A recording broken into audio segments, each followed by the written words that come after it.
So the biggest thing that we like to focus on is creatives and the types of creatives you put in your account. A lot of people do creative testing, but they do it the wrong way. They just sit there and they just throw a whole bunch of random things at their wall, and they have no specifics in terms of like, oh, this is like a well thought out creative. It's just like, oh, that's a cool photo, let me post it. And it's like, yeah, like don't get me wrong, that's better than doing nothing, but it still doesn't allow you to basically conquer markets and like crush it for your business.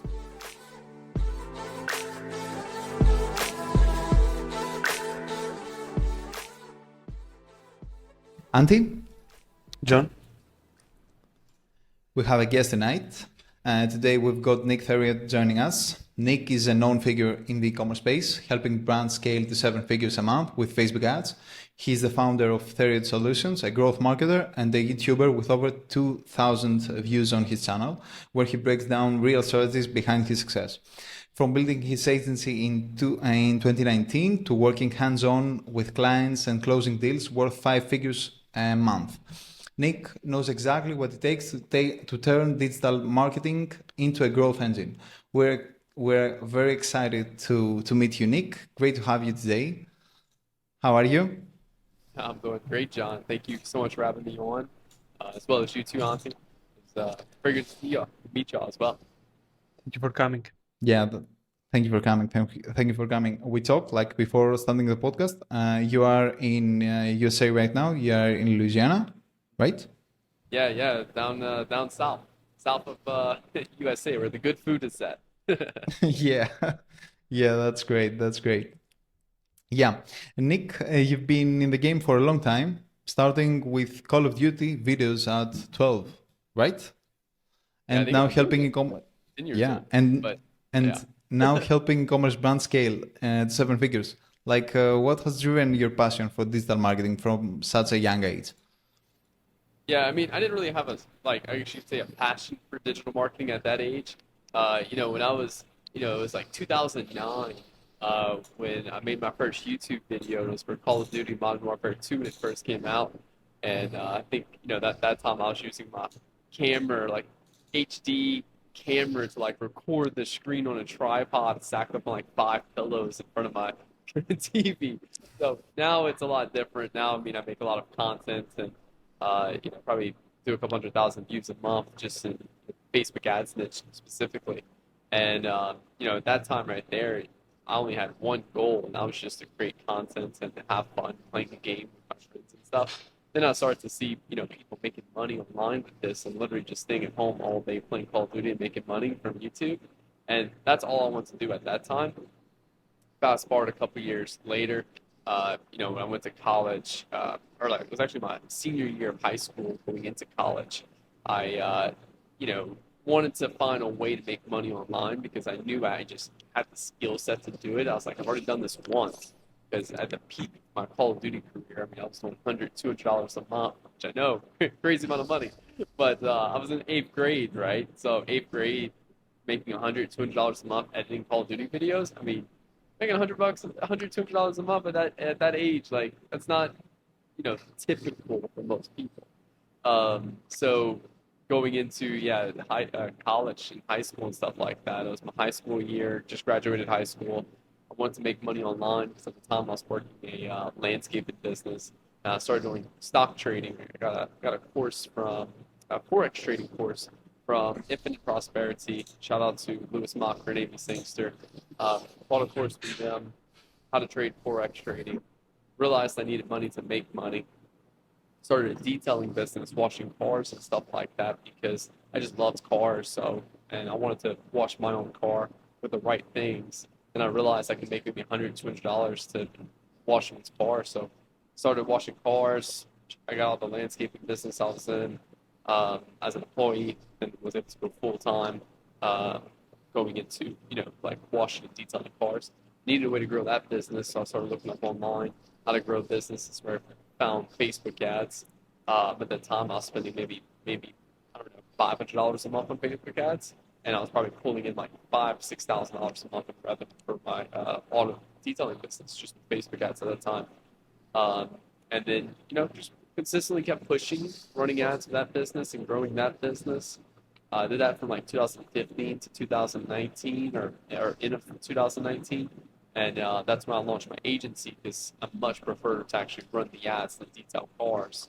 That's when I learned that you could actually go and run ads for people and charge people that to make them more money and you make more money. So that's where I kind of kicked off the agency career. I, landed my first high ticket client September 18th of 2019. That's what really kicked things off for me. And pretty much from then, since that day right there, I've been all in on my agency. So, just made what, 5 years, I think it is, 5 years now that we've been all in on the agency side. And I'm, super thankful. I love it. I enjoy it a lot. I've shared pretty much everything I've learned completely for free on YouTube, just to kind of give back in that way. And it's also a marketing strategy for my agency. That's where I land all my clients is from my YouTube channel. So it goes hand in hand. I give a lot, and I get back a lot in return. So that's kind of my little, what I would say, spin off right there, my whole little journey for the last couple of years.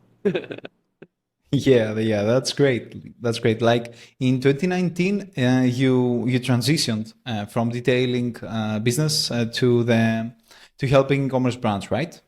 Yeah. Yeah. Yeah, I mean, and what happened to the detailing business? Like, did you close it? yeah, I just exited. I had a business partner at the time. Okay.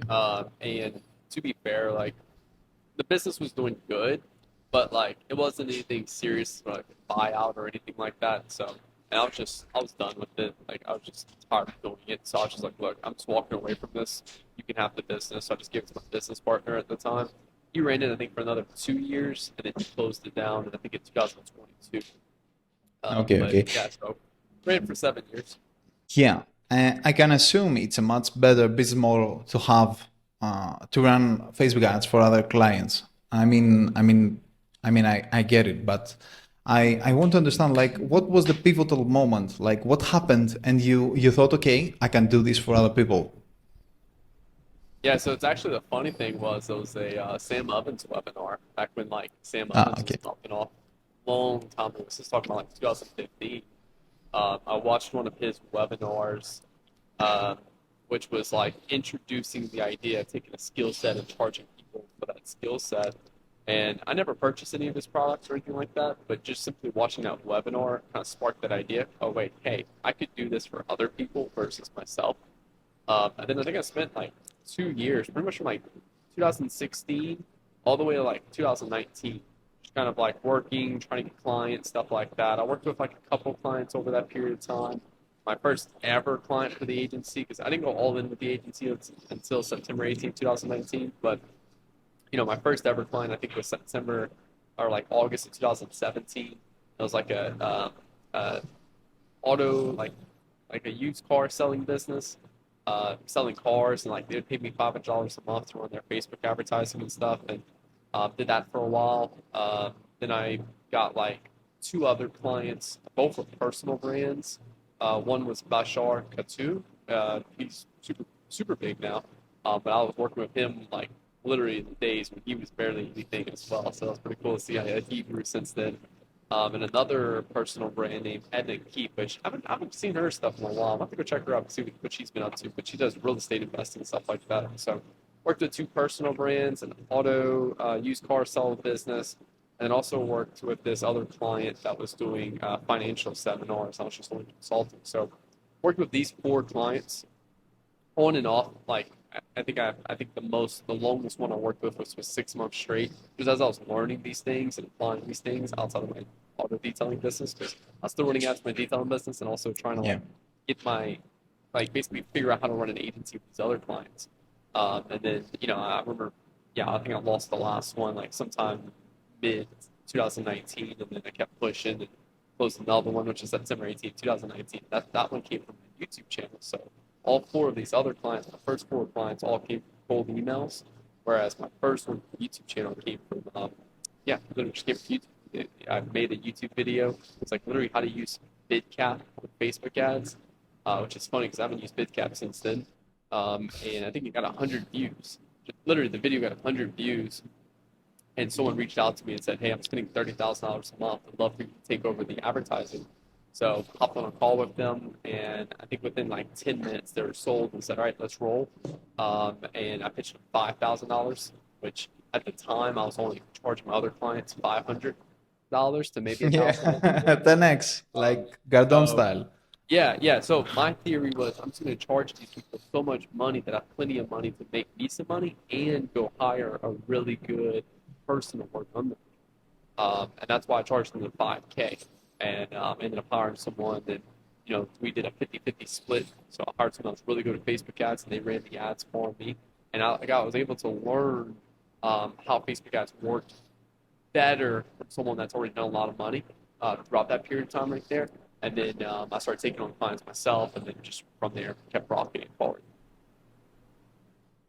That's a really inspiring like story, and I want to know like, did you have like any training in sales? Because I don't think it's that easy to close someone like that spends 30K a month and charge him like 5K, like Yeah, like how did you did that? How did you do that? it was the easiest call of my life. It was, hey, we're spending 30K a month. Can you help us? I'm like, yeah, yeah, we easily can. They're like, all right, cool. How much you charge? I said 5K. They said, all right, we'll call you back in like an hour. 5 minutes later, I get a text. Hey, send me an invoice. We're ready to That's roll. That was it. Like that's it. And that's that's the how secret. majority. That is how majority of my sales calls are because I get all my clients from YouTube. So they spend hours watching content from me. So they're already sold on the idea that I can run their ads. They're already sold on the idea I get results for them. And then they hop on a call with me. They're just like, "Hey, how much do you charge?" And like literally from there, I get to skip all that introductory shit, like things that people, have to do on a sales call. They already feel like they know me. They already feel like we've had tons of conversations. I'm already an authority in their head. So when they hop on a call with me, it's like, okay, 5K. All right. Can I mentally make that work for my business? Then I might have to do like a little bit of like probing, right? In terms of like maybe like an objection to that 5K. But that's it. I wouldn't really say that's a great salesperson though. I really admire salespeople that can convert someone cold into a sale. Those people are killers. Those people are really good at sales. I don't really think I'm good at sales. I'm good at marketing and advertising, and I made my marketing and advertising so well for my personal brand that when they do hop on a sales call with me, it's a very easy close because they're already very warmed up. Yeah. Previously, before the YouTube channel, like how you were like closing clients, you were doing the sales thing. Bro, I was sending like 200 emails a day for like 2 years straight. Yeah, it was just sending a ton of what I would say just emails, following up on their Instagram, following up on their Twitter, like all of that shit. Like I was doing everything I could to close a client, and from there, like I got to learn a little bit of sales stuff. Like I went through a lot of Grant Cardone's books. He has. I never purchased any of his courses or anything like that, but he has some pretty good books though. And then just listening to like people and like sales podcasts and stuff like that. I think sales, it's people overcomplicate. It's really simple. It's just you go from a problem solving perspective. Sales becomes super easy. They think they look at objections as rejections. Objections is not a rejection. Objection is just simply a problem that we're going to sit down together and figure out how to solve together. That's all it is. Yeah. Yeah, But yeah. the best thing in sales is to have authority. Like if you have authority, like you do with your YouTube channel, like it's easier. Like I can assume that it's something that they teach as well. Like I have watched like a course from Barefoot. It's the most important thing, like to have authority in the customer's mind. Absolutely, and that's where it goes back to the marketing advertising team. What can you do as a marketer and advertiser to build that authority in that niche? What you're selling creates really big impacts on the sales team. Yeah. And another thing that I would like to ask is, you in the beginning, the first clients that you told us that you had, like, I don't think that many of them were e-commerce. When did you make that pivot to e-commerce businesses specifically? So I didn't really have a preference of what client I was going to take on in the beginning. In the beginning, it was just whoever's going to pay me money. That was it. Because I wasn't in a position to pick and choose and also didn't have enough experience, right?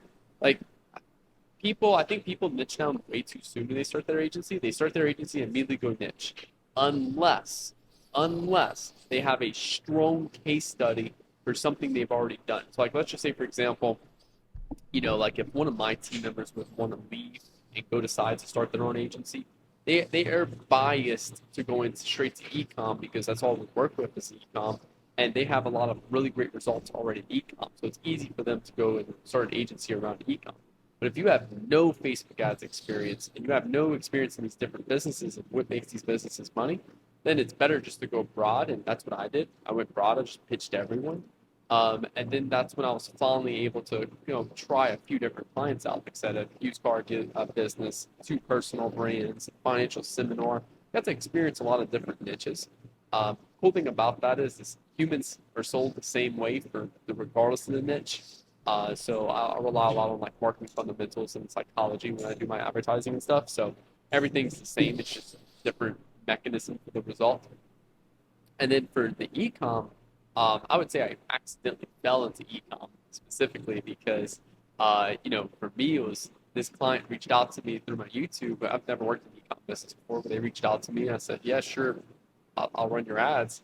And I mean, for me, good news is I crushed it for this client. And, I think we took them from like negative because they were like severely negative when we came on board to doing a couple $100,000 a month for like 90 days of just working together. And from there, I was able to leverage that case study and go pitch other e-com businesses. Hey, I want to do the same thing for you. Yeah. Yeah. Now that you're talking about results, like you're talking about the results that you like achieved for your client, I want to ask you, like you have helped a lot of brands scale from 6 to 7 figures a month. Can you walk us through like the key steps or strategies that you focus on when you take a brand from like 100K to a million? Absolutely. So the biggest thing that we like to focus on is creatives, the types of creatives you put in your account. A lot of people do creative testing, but they do it the wrong way. They just sit there and they just throw a whole bunch of random things at their wall, and they have no specifics in terms of like, oh, this is like a well thought out creative. It's just like, oh, that's a cool photo, let me post it. And it's like, yeah, like don't get me wrong, that's better than doing nothing, but it still doesn't allow you to basically conquer markets and like crush it for your business. So for us, what we do is we like to look at first off the positioning of a product in the marketplace. Are we introducing a new way to satisfy a desire across the market? So desire, not sure sophistication of people that's watching right now, but just like desire is basically something that people want. So do people want in the marketplace? And it's not like, hey, I want a phone or hey, I want an energy drink. No, it's usually like I want to feel more energy. I want to feel connected with my partner. I want a girlfriend. I want more money. So we look for these things that people want, and then we look at what are the number of things they've tried already to satisfy that particular desire. So a great example for me is like, when I started the agency model, I already knew how to own a business. I already knew how to run a business. I already knew how to deal with customers and stuff like that. I just needed a new way to make me money because the current way was very limiting in terms of having to work 30, 40 hours a week and be sweaty all day, like working on cars. And like, yeah, like I was making decent money, but at the same time, it wasn't the mechanism that was going to be the mechanism that got me to that long-term goal of becoming a millionaire, technically from there. So what was that new mechanism? And that's when we look at in our marketplace. What are the things that people are currently using to satisfy desire? How can we make ours faster, better, cheaper, right? Things like that. And then that's simply all we like to look at for our positioning. Call the desire, highlight our product. Is it new? Is it faster? Is it cheaper? Is it better than what you're currently using now? And then from there, we write our script that goes around that. We write our hook. The hook is going to call out our ideal audience, imply a benefit, treat curiosity. That's our golden hook formula. Then we'll sit down and I like to tell people to pretend they're at a coffee shop and sitting directly across from their ideal customer, and the hook brought them in to sit at that table. Now our next goal is what do we need to say to that person to get them to convert to a sell? That's where we like to look at writing the actual script itself. I love storytelling. Storytelling just works the best when it comes down to creating ads that convert. And then from there, what we'll do is we'll actually go and like get that content, filmed, whether it's using some B-roll footage with like AI voiceover, or powering content creators and getting those content creators put together, and then we'll have our final piece of content that we'll put inside of our ad accounts, and we'll create anywhere between 3 to 6 of those every single week for all of our clients, and we're working with roughly 15 clients right there. So, yeah, we do a couple hundred creatives every single month for our clients that we're packaging up and stuff like that. That's probably the highest leverage action right there that we're looking at for improving results for clients. And then the other things we like to look at is like your product page, your offer as well. Like, if you're going to buy two, get one free, maybe, hey, if you buy this product, you also get this product for free. What are things we're going to just have the most value versus for the price versus all the other like brands out there selling the same thing. So that's kind of like a macro overview of what we do to get client results. What's helped us, we spend $1 million a month on Facebook ads, and we've done over $100 million in revenue now for our clients since we started the agency back in September 2019. So you provide like the full service with your agency, like also the creatives. You have like a full team of copywriters, editors, videographers, and conversion rate optimization, as you said, like you see on the offer, the landing page, and everything. So you are a 360 option for the client, as I Yeah, understand. absolutely. Because at the end of the day, the client is not paying you to create creatives. The client's not paying you to manage Facebook ads. The client is paying you to make them more money. And yes, while our main focus is Facebook ads, we also like to look at the other roadblocks in the business that's preventing them to make more money. And it's like we've worked with some clients before where the Facebook ad creatives were already phenomenal, and even though they hired us to create those Facebook ad creatives, we made them significantly more amounts of money by just simply focusing on the other stuff. So at the end of the day, clients hire us to make more money. We've scaled 4 brands now to multiple 7 figures a month, and ideally we want to work with a client that's doing at least 100K a month in revenue. And we're basically selling them on the idea that we've already taken other brands there, and we're going to do those same actions for your business to give you a very good chance of getting those same results as well. Yeah. I Yeah. want to ask like a technical question before like moving on to Go for it. like the more like superficial stuff.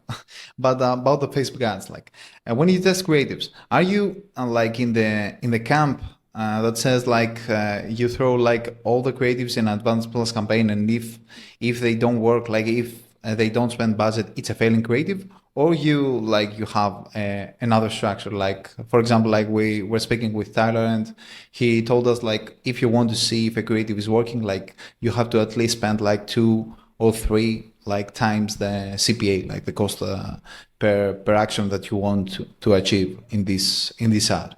Like what is your structure, or what is your thought process around that? Yeah, that's a really good question right there. So, um, first things first is, yeah, we used to do the 2x, 3x target CPA and stuff like that.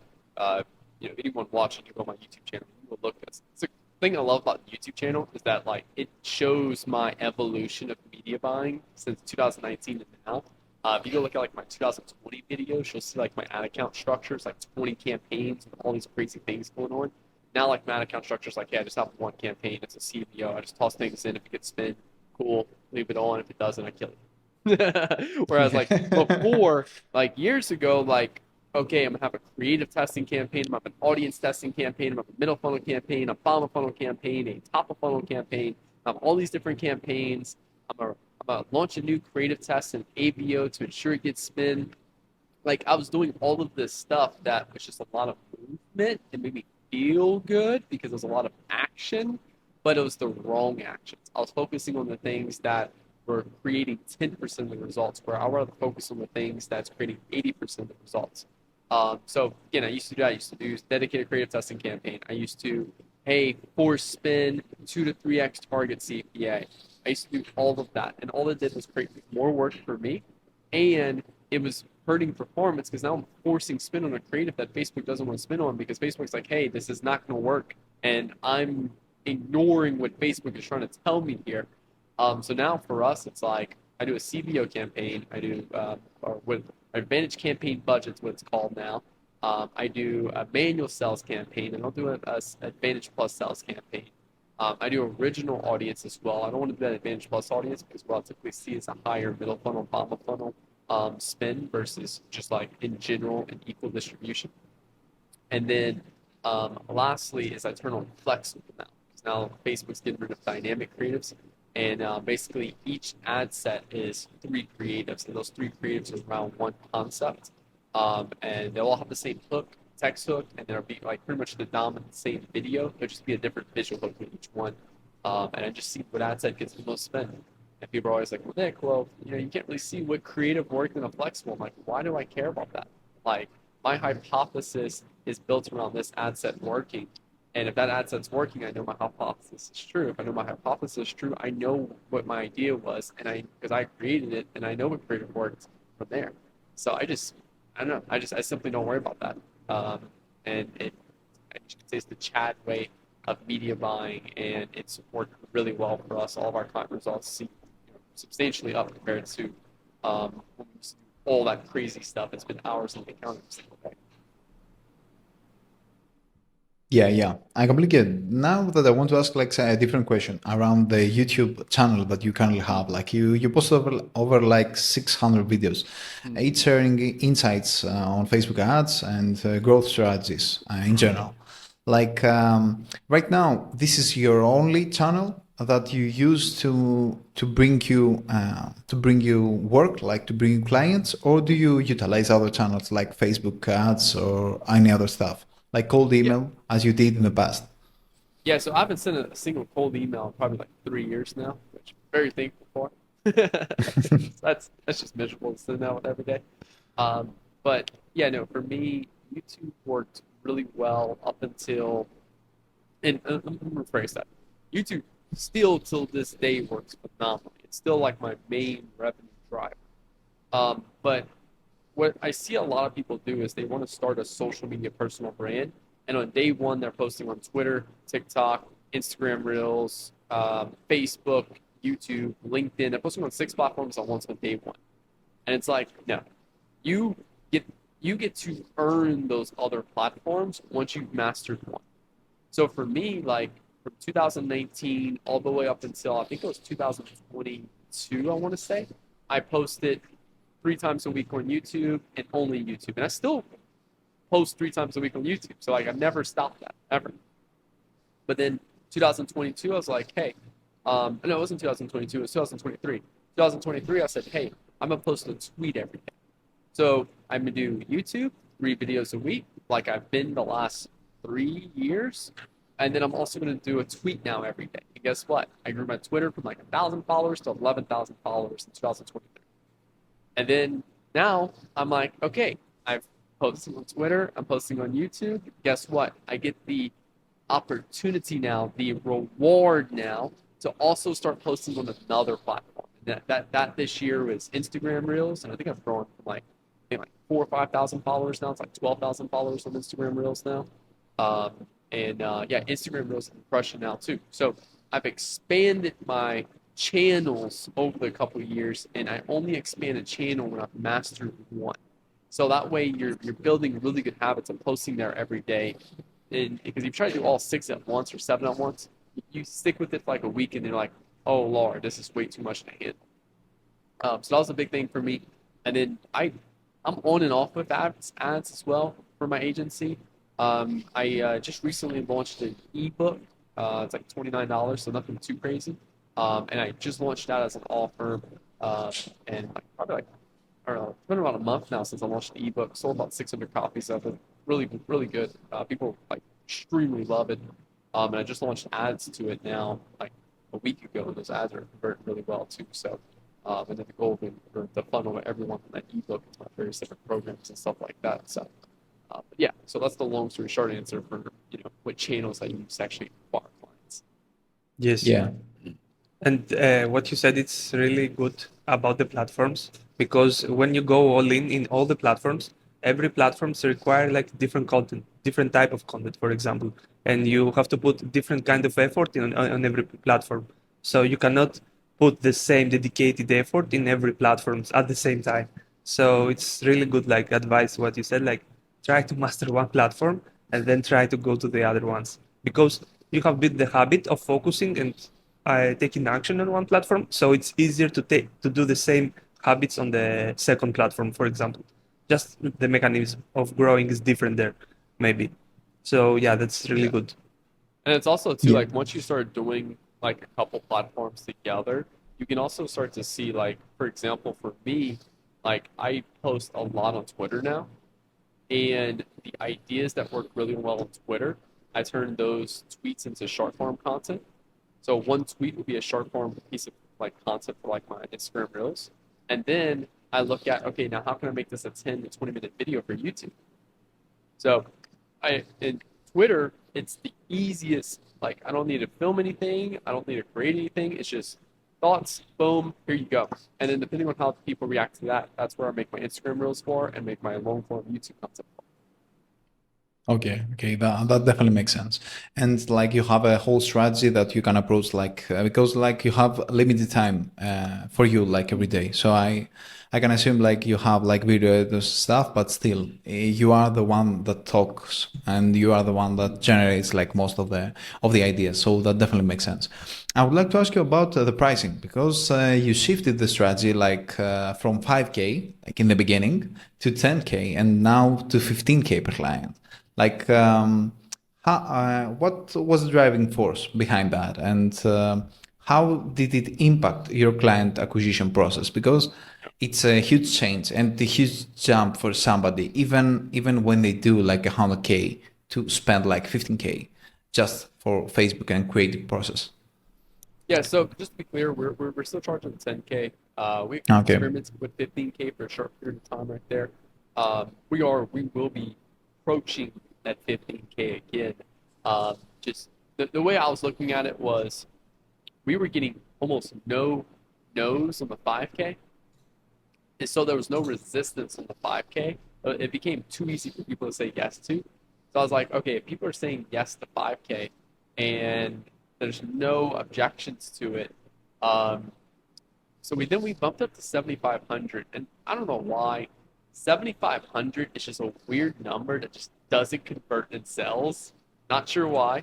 But when we did 7,500, we had like almost a 100% no rate on 7,500. So I went back to 5K, and then we were still getting a ton of yeses on 5K. And I was like, let's just try 10K. Let's just see, because I don't know. There's a psychological difference in 7,500 versus 10K, just of how people perceive that number right there. And we jumped up to 10K, and like we were getting a 60 to 70% yes rate on 10K. So like, okay, we're gonna roll with 10K now, and it's more than the 7,500. And then we went to 15K, and 15K we had like a 30% yes. But what we were struggling on is, every client in our agency takes about a month, 2 months to really start seeing results. And the 15K was just a little too much to where we were getting almost no people like returning after the first month because we needed sometimes at 2 months right there.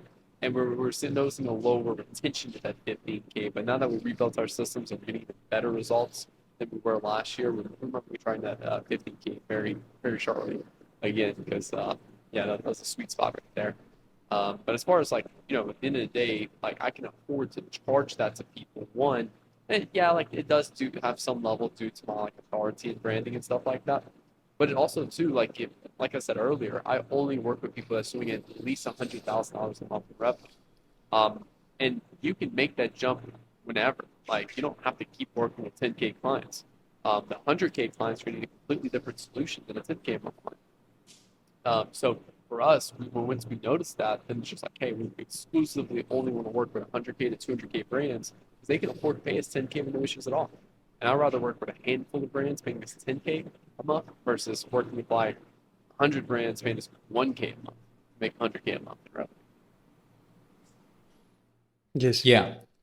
Yeah, it's definitely like a hard sell. Like for some people, especially like if they're like below the 100K per month, like to Mm-hmm. sell them like to 15K. I completely agree with that. Like and right now, and a really good way for you to actually like protect the profits of your company is to actually charge higher. And right now that we're talking about the agency, like I would like to ask, like as your agency grows, you've talked about the need to hire people better than yourself. Like how do you go about finding and hiring top talent, and what do you look in your team members? Yeah, so first things first, LinkedIn hiring's a really good place. You don't need any history on LinkedIn at all to use LinkedIn hiring. So LinkedIn hiring works phenomenal. Found some really good prospects on there. Uh, Luckily, I have a personal brand, so it's easy for me just to make one post real quick. Hey, I'm hiring X person, and I can get like 50 people immediately. I've only used that a handful of times, but yeah, LinkedIn hiring works really well. I've hired people from there, and then also through my personal brand. It's the two places I like to hire from. And when I'm looking for someone, you'll hire people at different stages of your business and stuff like that. In the beginning stage, it's like I don't really have a lot of money, so I hire people that can teach. Well, once you start making good money, you want to hire people that can teach you things. Because if you're constantly hiring below you and below your knowledge, your business is only going to ever be as good as you. And you're not really investing into new talent. You're just kind of like, hey, I'm just going to keep repeating myself over and over. So you want to find people that know more than you because those are the people that you're going to have to manage less. And if you can manage them less, then you have more time to do other things in your business that's going to grow the business. You have to spend a lot of time managing those people and teaching them and stuff like that, then it's going to actually cost you so much more money because then it's like after I teach them all this skill set and stuff like that, then I got to hope they can keep growing and be good on their own. If not, then I'm just going to let them go and have to redo this process all over again. So, and then obviously follow the golden rule, which is hire slow, fire fast. So take your time to pick through people and stuff. For my agency specifically, let's say if I'm hiring a copywriter, for example, I want to probably interview maybe 30 to 40 different copywriters. And then what I'll do is I'll hop on a quick call with them, 5, 10 minutes long, just kind of get a feel of who they are and stuff like that and making sure they're qualified and stuff. Usually at this point, if they're hopping on a call with me, they've already shown some levels of qualifications. I just want to kind of like fact check that. Usually I'll tell a lot in someone's voice if they can be trusted or not. And someone's very like timid on the call and like don't really have a clear thoughts on the call and stuff like that, and it just don't sound like they know what they're doing. I'm just gonna skip past them. I want people that can actually proactively, confidently talk about their service and confidently talk about the actions they take to get client results. That shows me they've actually been there and done that to an extent right there. So that's like a Yeah, big key thing for me. Um, yeah. and then what I'll do is I'll take people through just essentially after that, I'll give them a opportunity to do a little simple demo project, and based off how they do that demo project, then I'll hire them on if I like what the results are. Yeah. Yeah, that's great. Like all the process that you follow, and talking about like surrounding in your business and in your everyday life with people that are better than you and can teach you something. One way is like to attend, for example, masterminds. I think you have attended several high-level masterminds. We have been now in September with John to Alex Fededov mastermind in Nice. Budapest. So we saw the value. It was our first mastermind. So can you share like one or two key insights, lessons that you have really shifted your approach to business? And if you can mention some of the masterminds that you have been? Yeah, I mean, for me, what shifted my mindset for business, I think like one thing for me is your business is a reflection of your internal. So if you have a lot of mental stuff that you're dealing with, you gotta get that sorted first. And like for example, if you're someone that's not disciplined at all, that's gonna be reflected in your business. You're gonna have a lot of swing highs and lows in business revenue and stuff like that. So like for me, like personal character trait that I'm always working on a daily basis is being the most disciplined person I can. If I'm being disciplined and I know the couple key actions I need to take every day that if I'm disciplined with, that's going to make me the most money, all I got to do is prioritize this every morning and I'll never go broke. So like for me, it's like I need to be disciplined every morning with creating content because creating content for me is what makes me all my money. So I know if I just post a piece of content every single day on all my channels, I'm good. That's all I got to do. So that's also the next thing is always prioritize my day by what makes me the most money. That's why like I don't do any calls or anything like that before 1 p.m. Central Time because I want my mornings to be around what makes me money. Calls do not make me money. So from there, I can start to look at our prioritization, habits and stuff like that, and being also intentional with the actions I've taken. Because anyone can create a piece of content.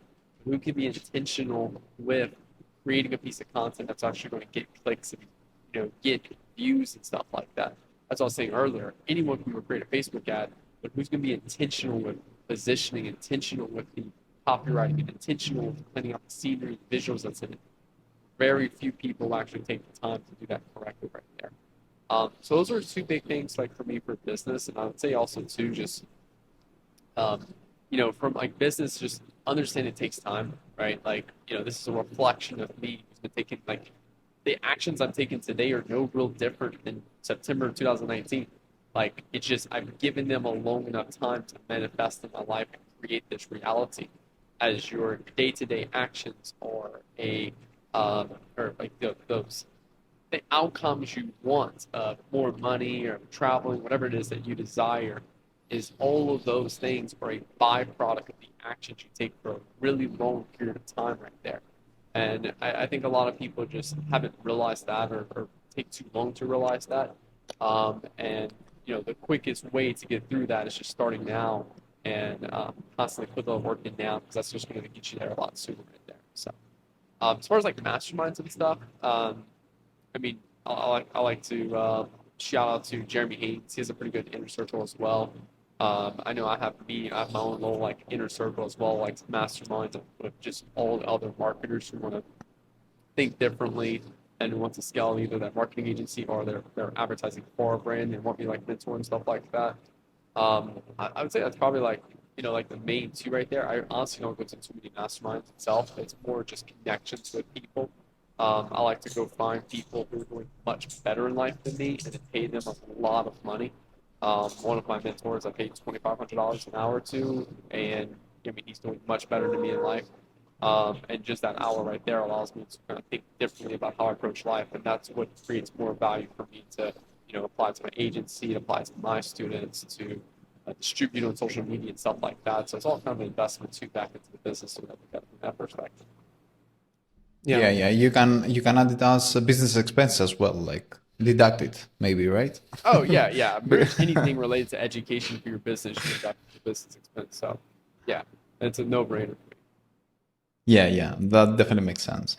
I would like to ask you, first of all, since you've hired, like, from your first client, you've hired someone to run the ads, like, how deep do you go in ads, especially now that you have like an agency? Do you like oversee the ads, like optimize the ads, or like you are detached from this work at all, like, and you approach it on a high level, and your expertise is to hire somebody that is better than you running the ads? Like, how is the structure?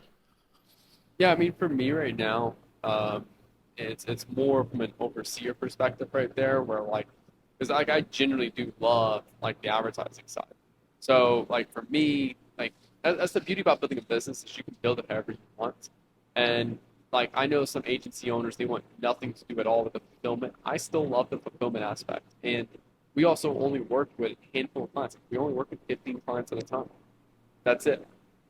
So, but we're also incentivized to make clients more money, so we make more money. So, our goal with each client is to get them to $1 million a month profit, so we can take home $100,000 a month as a check right there. If we do a 10% profit share on all the deals we work with. So for us, it's like I only need 15 clients and $1 million a month, and we make $1.5 million a month. That's literally all I have to do. Um, so I still like to be in the fulfillment to make sure that the team is maximizing their efforts and doing everything they can. Um, and as far as like what I'm actually doing, it's a lot more just kind of overseeing, reviewing accounts, and asking the team the difficult questions they haven't asked themselves yet that could potentially break into the performance a lot more. Um, that's the main things I like to look at. Like what am I doing for like the fulfillment side of the agency? Okay. Yeah. That's great right now. So how many people are in the agency right now? Do you have Yeah, so like we have I want to say about 8 different people right now. We have an agency. okay? So you have Not too a lean crazy. team. Yeah, we're all about lean. I know literally people who have like agencies that do $1 million a month, and they have like 80 something, 90 something staff and stuff like that, and they're making like literally the same amount of money I'm making per month with my leads. Yeah, yeah. Yeah, And they have to manage like 10 times the number. Like you have to go 10x, but not on the people that you hire, like 10x on the profits or 10x on the amount you charge. yeah, absolutely. So looking Yeah. ahead, what's next for your business, like the Theriot Solutions? Do you see yourself expanding into new niches or continue scaling e-commerce brands with what you're already doing? Yeah, so like we still like don't get me wrong, like we still work with other clients outside of ecom. Like one of our biggest clients is actually Legion. It's not even ecom to be fair. They do like a couple $1 million a month in revenue. Um, I just so happen to be in ecom because like YouTube is where we have the most ecom clients come from because I've scaled and grown YouTube so well. Then just I get a lot of ecom clients from it. End of the day, for me, I don't really care what niche because marketing is the same for all niches when you have the process down. And like for us, that's something we strive ourselves in is that we have that kind of perfect marketing process where we can go into any niche and write ads, and the only thing different is the product we're selling. Um, for us, it comes down to more like long term. How do we keep getting better client results? How can we keep innovating? Um, how can we get to more like massive case studies and stuff like that? And I don't really have anything like crazy vision and stuff in terms of what the business will be in 10 years. For me, it's just the same stuff that we're doing now, but just at a 10x level. How can we reach 10x more people on my social media platforms? How can we get 10x better results for our clients and stuff like that? Those are all key things that I'd like to look at. How can we continue to perfect and be better at our craft? Because this is the thing that, this is my vision right now of what I love to do.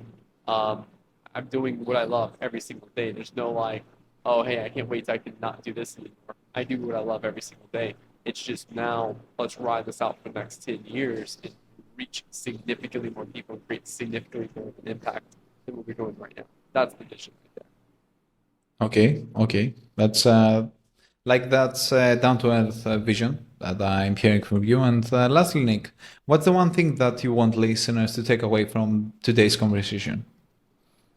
It's a good question right there. Who? I would probably say the thing I talked about with the discipline and your habits creating your outcomes. That's probably the biggest game changer right there. But regardless if you're an agency, an e-com brand, I'm not sure the exact demo that's watching this right now. But that would be like probably the one thing that can apply anywhere in your life and create significant impacts in your life from a positive perspective. Right Agreed. Agreed. And also join masterminds. It's it's another thing that there. I Absolutely. would just like people to do. Okay, that's great. So thank you for coming, Nick. You're welcome. Thank you for having me on. Thank you. And we see each other like Andy on the In the next. Okay? yes. Bye. Okay, that's the bot. Bye.